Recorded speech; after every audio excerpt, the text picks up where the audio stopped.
nggak punya? Baru yang kemarin. Beli itu dong. ada. Ya udah deh, Diskon. beli aja deh. 40.000 tuh, gas makanya ya. Oke, terima kasih banyak Pak Bulu. Sami-sami. Oke, saya lihat Kyrie. Ting-ting bukan permen, ting-ting bukan biskuit. Kali ini mencoba untuk melakukan sedikit satu buah pancar untuk mendapatkan stack yang cukup di arah purple buff, Profesor. Jadi lebih cepat untuk melakukan purple. Tapi satu hal yang mereka harus perhatikan, jangan sampai terambil kembali. Karena kalau dari segi melakukan objektif, Lancelot itu lebih diunggulkan ada Totos dan juga Retribution. Iya, karena balik lagi. Sebenarnya. Ini Assassin lawan Marksman loh. Kita kayak dibawa sedikit nostalgia. Wah, iya, kepada kangen season banget yang ya. ke-7, season yang ke-8. Yes. Ya dimana Assassin, Marksman itu pada saat itu masih Sering bertemu di satu lane yang sama. Iya, meta jungler. Dulu saat itu benar-benar jadi damage dealer utama. Dan bahkan jadi poros rotasi terpenting bagi sebuah tim. Tapi buat sekarang, perubahan yang terjadi. Bahkan kalau ngomongin soal emblem yang dimainkan sama Kyrie, dia pun lebih mengoptimalkan kepada cooldown reduction, retribution. Oke, masih didapatkan dengan satu buah Retribution, Little Wonders, tapi diamankan high. Tidak mau semuanya untuk Kyrie. Karena dengan adanya jungle seorang Lancelot dengan emblem jungle, apalagi dia pakai yang cooldown reduction, ini sangat cepat untuk melakukan farming. Dan satu hal Profesor, entah mengapa ya, dia akan sangat cepat untuk melakukan invasi ke arah jungle musuh. Waduh, ada satu flicker sepertinya yang belum on point. Dan itu menjadi satu informasi yang harusnya bisa tersampaikan. Wow. Atau jangan-jangan bakal langsung dipaksa untuk melakukan pick off ke arah Keyboy. Karena Keyboy udah nggak punya source lagi untuk menggunakan flickernya. Poke damage akan menjadi jawaban untuk di game kali ini. Oh, mulai terbuka kali ini kesempatan nampaknya untuk para pemain dari tim Aura Fire. Di bottom lane, dipaksa Boots, menggunakan Demonic Force, dipaksa untuk mundur. Dan bahkan Boots masih mau lebih. Untuk bertahan hidup sementara waktu, mereka berhasil bertahan dari seorang Boots. Tapi di sisi sebaliknya, dengan ada satu flicker, akan coba ditukar dengan satu buah purple buff yang harus diamankan Kyrie. Ini bukan hal yang baik mengingat high membutuhkan spamming, membutuhkan stack dengan skillnya. Nggak cuma itu, lihat itu retributionnya pas banget. Tadi 20 detik, jadi lihat deh. Turtle up, retributionnya up lagi. Yes, dan purple buff dia dapatkan dua-duanya. Ini team fight akan coba diungguli oleh tim dari Aura Fire atas segi positioning karena di atas mereka udah punya 3-4 bahkan Keyboy gak punya flicker. Posisi sementara Aura, tapi untuk dari segi team fight kalau ditabrak Onyx Esports, mereka punya Suns, punya real world manipulation, dan bahkan Kabuki bisa saja objektif ke arah Suns untuk menutup real world manipulationnya. Setelah dibuka, real world dibalas real world, dan bahkan Kyrie dengan satu masalah dan bahkan Spectrum Execution yang menuju ke arah belakang berhasil menumbangkan seorang Matilda. Godiva nggak bisa lagi menyelamatkan kawan-kawanannya, dan Hai balik lagi, no purple buff, dia butuh banget mana. Keiritan mana yang dimiliki dari seorang Hai membuat dia tidak bisa melakukan spamming dan bahkan ngedive ke dalam. Itu malah menjadi masalah dan bisa ditumbangkan dengan pasti. Ini dengan satu turtle yang udah mereka dapatkan, menjauhkan lagi posisi dari networknya hanya saja untuk Kyrie. Masih ingin lebih entropi, sudah dikeluarkan pula. Hai-nya masih bisa selamat. Dengan kalkulasi waktu yang sudah mereka lakukan tadi, semuanya berjalan begitu baik. Dan plus, Keyboy lagi dan lagi. Reward manipulation gak bakal pernah aman di saat ada Keyboy di area tersebut. Hai, ganteng doang jago jiggle. Dan kalau misalkan kita melihat dari segi itemnya, Keyboy juga ingin menjawab dengan Radiant Armor karena dia tahu magical powernya. Di sini ada Nathan, di sini ada Yves. Dia mau nggak mau harus ditutup dari awal game. Bahkan untuk saat ini kalau melihat dari itemnya, Kyrie juga udah jadi Hunter Flash. Suns men-trigger dari Real World Manipulation. Real World Manipulation kali ini diambil oleh seorang Suns. Dan bahkan tidak ada team fight tambahan, tidak ada extend, tapi berarti tujuannya bukan itu, Prof. Reset. Tujuannya reset, tujuannya ngedistract di arah gold lane. Lihat, gimana caranya Aura ini mereka fokus fight di arah mid lane dan cewek coba untuk melakukan satu buah objektif gaming di arah gold lane. Karena melihat Kabuki, kalau dia mau ngedefend dengan pasti dengan satu Black Dragon transform ke arah top lane, itu juga bakal rugi untuk Aura Fire-nya. Tapi kalau dia dipaksa tim fight di arah mid lane, atasnya bakal pecah. Untung aware. Tapi lihat, ada konsil yang dimiliki dari tim Onyx Esports. Keyboy, where are you going? Menuju ke arah Kabuki. Dan bahkan kali ini tidak jadi. Di-cancel begitu saja. Godiva mencoba untuk meng-cancel dan bahkan mereka hanya menakut-nakuti. Kedatangan mau tapi surprise attack. Happy birthday. Masih tadi dari Fluffy masih mau lebih dan bahkan lihat Kabuki. Hasaman benda tumpul. Menuju ke arah belakang. Jauh ditumbangkan. Muska bisa bertahan. Dan bahkan dipalingkan kembali. Kabuki bisa survive. Di World Manipulation. Dan play. Kali ini cewek langsung melakukan satu buah tembakan dan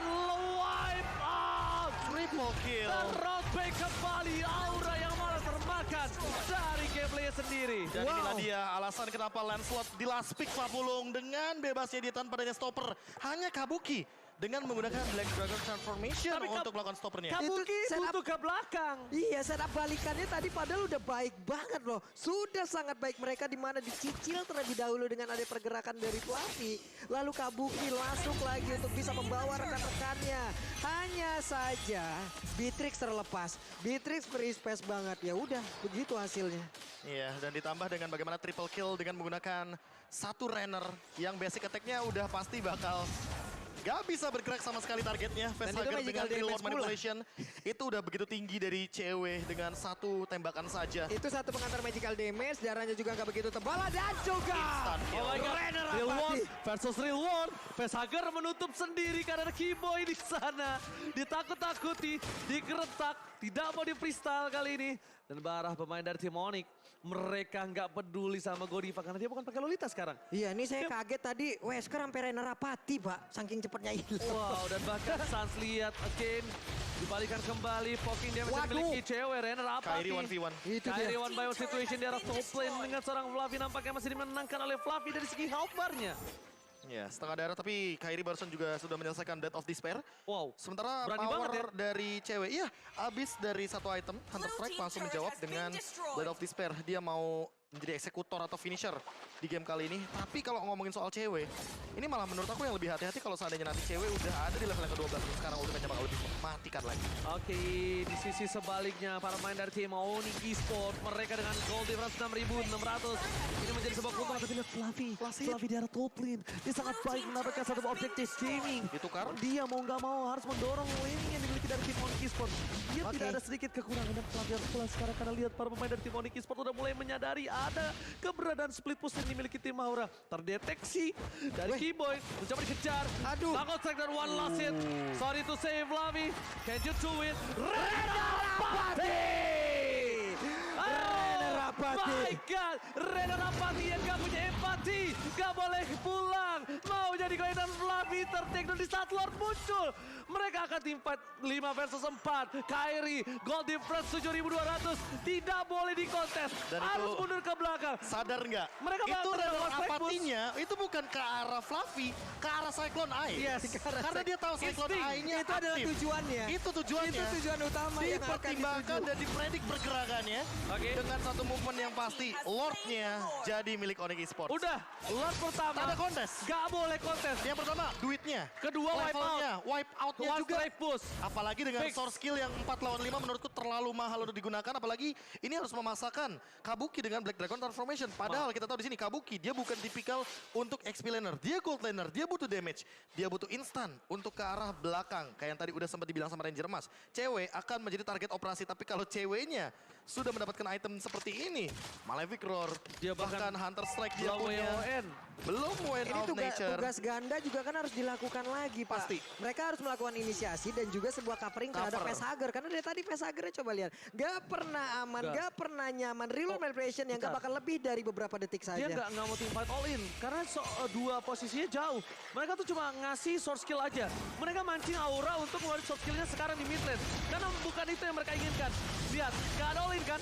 Karena Kairi datang baru Keyboy. ini saatnya. Ini saatnya. Keyboy mencoba memancing keributan. Mid lane sudah bakal coba dipecahkan.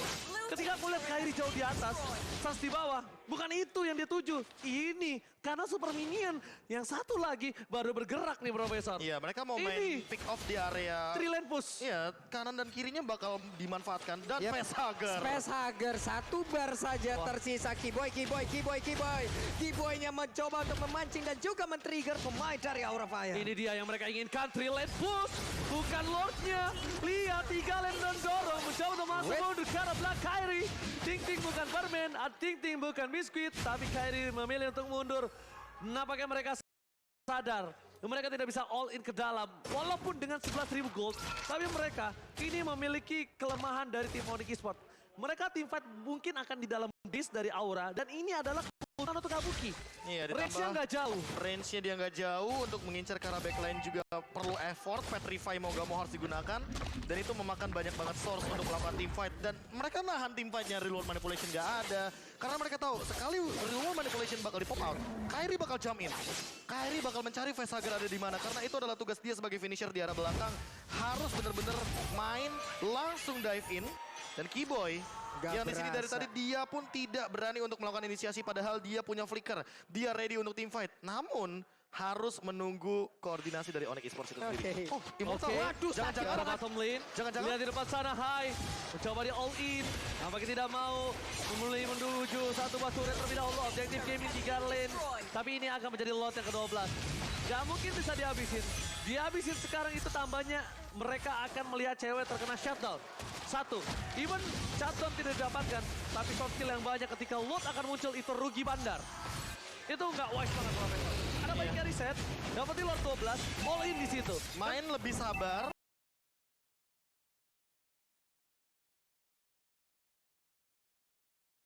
representasi